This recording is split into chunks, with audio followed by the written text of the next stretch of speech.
بسم اللہ الرحمن الرحیم۔ السلام علیکم ورحمۃ اللہ وبرکاتہ۔ ایک حدیث قدسی ہے، اللہ تعالیٰ فرماتا ہے، جب میں کسی بندے کو جسمانی، مالی یا اولاد کی تکلیف میں آزماتا ہوں اور وہ اچھی طرح صبر کرتا ہے تو مجھے شرم آتی ہے کہ میں ایسے بندے کے لیے قیامت کے دن ترازو قائم کروں یا اس کے رجسٹر کو کھولوں۔ جب روح نکلتی ہے تو انسان کا منہ کھل جاتا ہے، ہونٹ کسی بھی قیمت پر آپس میں چپکے ہوئے نہیں رہ سکتے۔ روح پیر سے کھنچتی ہوئی اوپر کی طرف آتی ہے۔ جب پھیپھڑوں اور دل تک روح کھینچ لی جاتی ہے تو سانس ایک ہی طرف یعنی بحری چلنے لگتی ہے۔ یہ وہ وقت ہوتا ہے جب چند سیکنڈ میں انسان شیطان اور فرشتوں کو دنیا میں اپنے سامنے دیکھتا ہے۔ ایک طرف شیطان اس کے کان کے ذریعے کچھ مشورے تجویز کرتا ہے تو دوسری طرف اس کی زبان اس کے عمل کے مطابق کچھ لفظ ادا کرنا چاہتی ہے تو اس کا دماغ اس کی زبان کو کلمہ شہادت کی ہدایت دیتا ہے۔ اور اگر انسان کافر، مشرک، بددین یا دنیا پرست ہوتا ہے اور ایک عجیب ہیبت کا شکار ہو کر شیطان کے مشورے کی پیروی ہی کرتا ہے اور انتہائی مشکل سے کچھ لفظ زبان سے ادا کرنے کی بھرپور کوشش کرتا ہے، یہ سب اتنی تیزی سے ہوتا ہے کہ دماغ کو دنیا کی فضول باتوں کو سوچنے کا موقع ہی نہیں ملتا۔ انسان کی روح نکلتے ہوئے ایک زبردست تکلیف ذہن محسوس کرتا ہے، لیکن تڑپ نہیں پاتا کیونکہ دماغ کو چھوڑ کر باقی جسم کی روح اس کے حلق میں اکٹھی ہو جاتی ہے اور جسم ایک گوشت کے بے جان لوتھڑے کی طرح پڑا ہوا ہوتا ہے جس میں کوئی حرکت کی گنجائش باقی نہیں رہتی۔ آخر میں دماغ کی روح بھی کھینچ لی جاتی ہے۔ آنکھیں روح کو لے جاتے ہوئے دیکھتی ہیں، اس لیے آنکھوں کی پتلیاں اوپر چڑھ جاتی ہیں یا جس سمت فرشتہ روح قبض کر کے جاتا ہے اس طرف ہو جاتی ہیں۔ اس کے بعد انسان کی زندگی کا وہ سفر شروع ہوتا ہے جس میں روح تکلیفوں کے تہ خانوں سے لے کر آرام کے محلات کی آہٹ محسوس کرنے لگتی ہے، جیسا کہ اس سے وعدہ کیا گیا ہے۔ جو دنیا سے گیا وہ واپس کبھی نہیں لوٹا، صرف اس لیے کیونکہ اس کی روح عالم برزخ میں اس گھڑی کا انتظار کر رہی ہوتی ہے جس میں اسے اس کا ٹھکانہ دے دیا جائے گا۔ اس دنیا میں محسوس ہونے والی طویل مدت ان روحوں کے لیے چند سیکنڈ سے زیادہ نہیں ہوگی، یہاں تک کہ اگر کوئی آج سے کروڑوں سال پہلے ہی کیوں نہ مر چکا ہو۔ مومن کی روح اس طرح کھینچ لی جاتی ہے جیسے آٹے میں سے بال نکالا جاتا ہے۔ گناہگار کی روح خاردار درخت پر پڑے سوتی کپڑے کی طرح کھینچی جاتی ہے۔ حضرت وہب ابن منبہ کہتے ہیں کہ ایک بادشاہ نے کسی جگہ جانے کا ارادہ کیا، پہننے کے لیے بہترین لباس منگوایا، سواری کے لیے بہترین سواری منگوائی، اس پر سوار ہو کر بڑی شان و شوکت اور متکبرانہ انداز سے نکلا کہ اس کے نزدیک کسی آدمی کی کوئی اہمیت نہ تھی۔ اسی دوران اس کے پاس ایک بدحال پراگندہ بال شخص آیا اور اسے سلام کیا، لیکن بادشاہ نے اپنے غرور و تکبر کی وجہ سے اس کے سلام کا جواب نہ دیا۔ اس شخص نے اس کے گھوڑے کی لگام پکڑ لی۔ بادشاہ نے کہا کہ لگام پکڑ کر تو نے بہت بڑی غلطی کی ہے۔ اس نے کہا کہ میں تیرے پاس ایک ضرورت سے آیا ہوں۔ بادشاہ نے کہا کہ میرے اترنے کا انتظار کرو۔ اس نے کہا کہ نہیں، اسی وقت کام ہے۔ یہ کہہ کر اس نے لگام کو زور سے جھٹکا دیا۔ بادشاہ نے کہا کہ ٹھیک ہے، اپنی ضرورت بیان کر۔ اس شخص نے کہا کہ یہ ایک راز کی بات ہے۔ بادشاہ نے اپنا چہرہ اس کے قریب کیا، اس نے کان میں سرگوشی کی، میں ملک الموت ہوں۔ یہ سن کر بادشاہ کا رنگ متغیر ہو گیا اور زبان لڑکھڑا گئی۔ وہ کہنے لگا، مجھے اتنی مہلت دے کہ میں گھر واپس جاؤں اور اپنی بعض ضروریات پوری کر لوں اور اپنے اہل و عیال کو الوداع کہہ دوں۔ ملک الموت نے کہا کہ اب اس کی اجازت نہیں، اب کبھی تو اپنے گھر والوں کو اور اپنے مال و متاع کو نہیں دیکھ سکے گا۔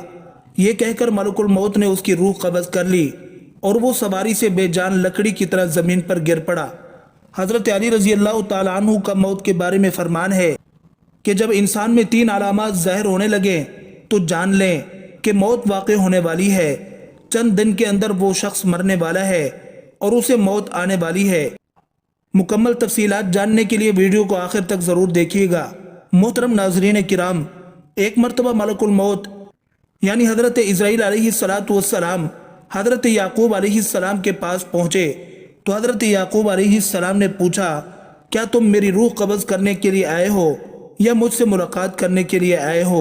تو ملک الموت نے عرض کیا، اے اللہ کے پیغمبر، میں روح قبض کرنے کے لیے نہیں آیا ہوں بلکہ آپ سے ملاقات کے لیے آیا ہوں۔ تو حضرت یعقوب علیہ السلام نے فرمایا، ٹھیک ہے، لیکن جب تم میری روح قبض کرنے کے لیے آؤ تو کوئی قاصد میری طرف روانہ کرنا، کوئی پیغام میری طرف بھیج دینا۔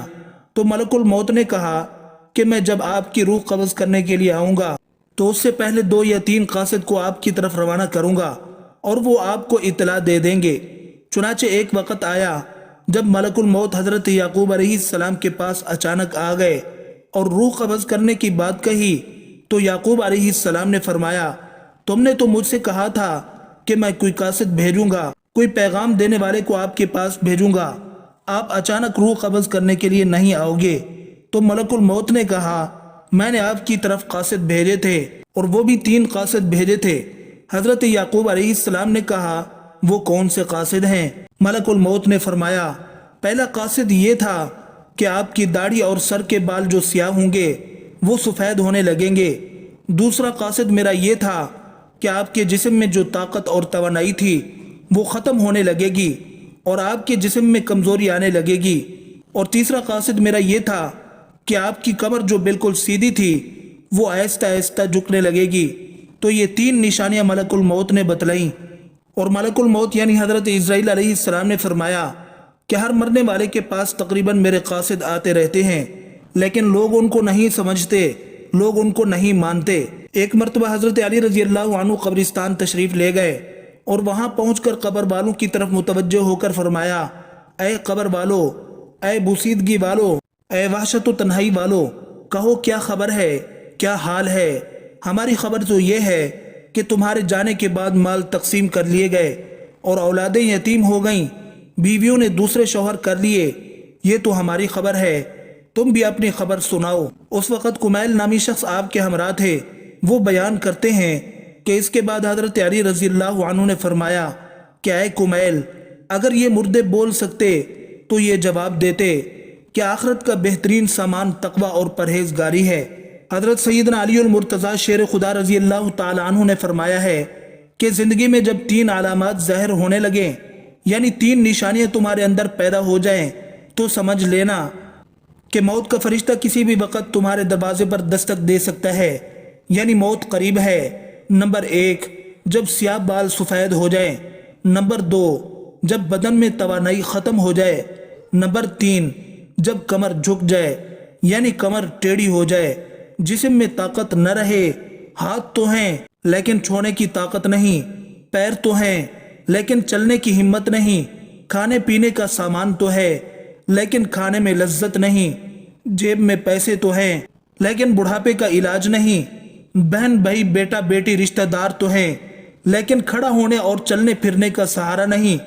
جب یہ علامات ظاہر ہونے لگے تو سمجھ لیں کہ موت قریب ہے۔ اس سے پہلے کہ موت کے آئینی ہاتھ ہمیں اپنے شکنجے میں لے لیں، ہماری روح ہمارے جسم کو چھوڑ کر خالق حقیقی کی جانب رواں دواں ہو جائے، ہمیں چاہیے کہ اللہ اور اس کے رسول صلی اللہ علیہ وسلم کو راضی کر لیں۔ اللہ عز و جل سے دعا ہے کہ ہماری موت کی سختی آسان فرمائے، عالم برزخ کی سختیاں آسان فرمائے، قیامت کے دن ہولناکیاں آسان فرمائے، اور ہمیں ان لوگوں میں شامل فرمائے جن پر اللہ کے نبی صلی اللہ علیہ وسلم کی شفاعت ہو۔ اللہ ہم سب کا حامی و ناصر ہو، آمین۔ ناظرین، کمنٹ باکس میں اللہ تعالیٰ کے 99 ناموں میں سے ایک نام ضرور ٹائپ کریں۔ شکریہ۔